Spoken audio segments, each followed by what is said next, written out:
Who are you getting your advice from? Everyone I talk to wants a shortcut to success. If they're starting their own business, they're starting a new career in sales, they've maybe started a new leadership position, or maybe they're already having success. They're just looking to take it to the next level. The biggest question I ask is, where are you getting your advice? I'm Patrick Engassi, your Blind Spot Business Navigator, and I help people have more success in life, leadership, and business. And one of the things that I focus on is giving good advice to people as a coach. And I find that for me in my career, starting out in the insurance industry, in the beginning, I didn't ask the right people for advice, and I didn't have a lot of success. When I started to have success is when I started to hang out with the big producers, the people who were having success in my industry, in my market, and I was willing to take them out to dinner, buy them coffee, pay them money as a coach and hire them. That's when I started to have success. When I actually started to invest in my business by investing in myself.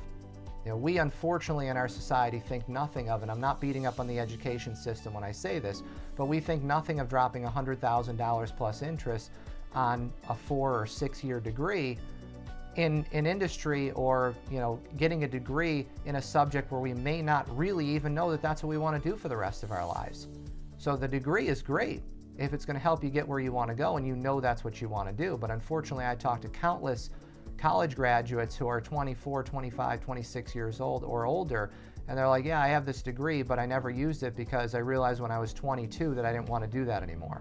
Ouch, that hurts. So now you went and invested money in something plus interest and taking out a loan to do something that you didn't really know for sure it's what you wanted to do. And let's be honest, how many of us at 18 years old, when we're sitting in high school class and have to raise our hand to ask for permission to go to the bathroom, actually know what we want to do when we grow up?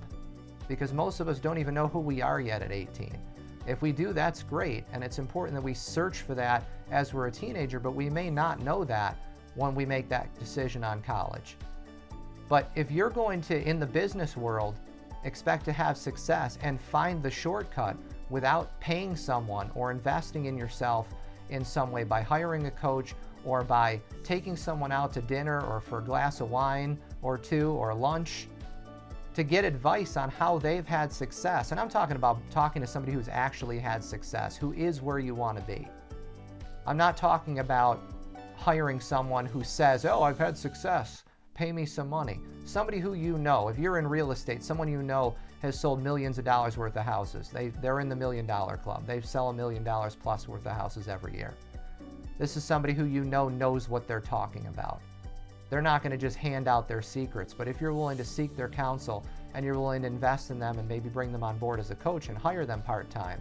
And now I'm talking about just, an hour a week, a couple hours a month, or just paying them overall for, hey, I'll hire you for 10 hours, however we get through the 10 hours, but this is what I'm going to pay you for it.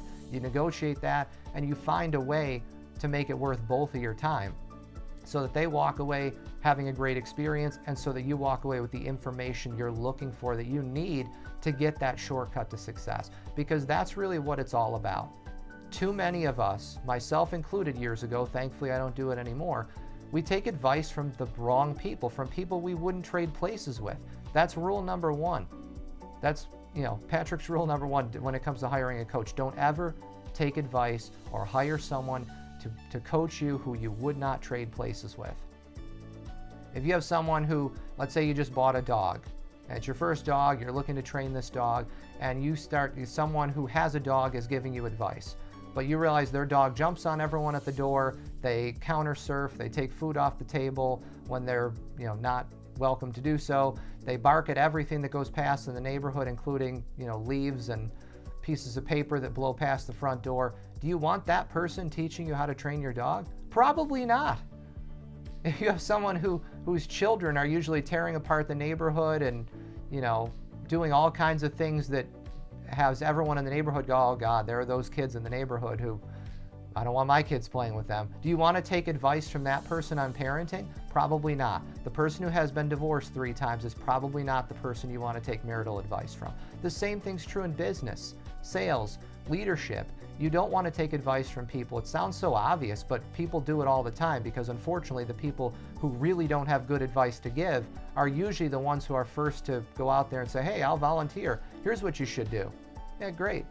You know, you're not having any success. You're a nice person. That's great. But what you do in that situation is nod your head, say thanks for your advice, I appreciate it, and go out and hire someone who's had the success you're looking to have.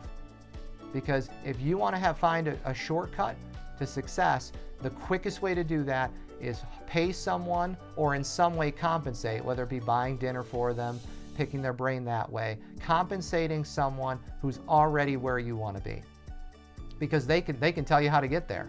If they've already been to the mountaintop and you're in the valley, they can tell you how to get there. They can tell you the roadblocks that you're going to run into, the stumps that you're going to trip over, the part of the mountain that's not so navigable. You want to go to the left instead of to the right. You want to watch out for mudslides. They're going to tell you the things that are obstacles, the challenges that you need to get around, and also where you can find those shortcuts, because they already know them. They've already had the success. And I strongly encourage you to sometimes hire more than one person, maybe two different people, maybe one for one area of your business and another for another area of business. I usually have two coaches I'm working with at the same time.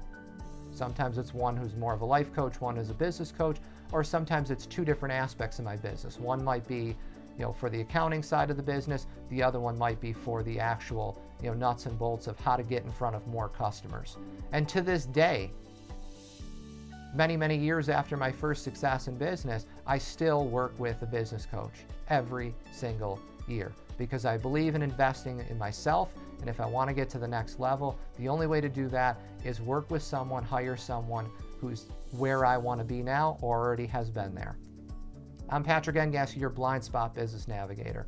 And remember, the best way to invest is investing in yourself first and foremost. That's the best investment you can make. Click that subscribe button. I'd love for you to be a part of my tribe, and I would love to hear your story and see if there might be a way that we can work together. And remember, above all else, if I can do it, you can do it. Talk soon.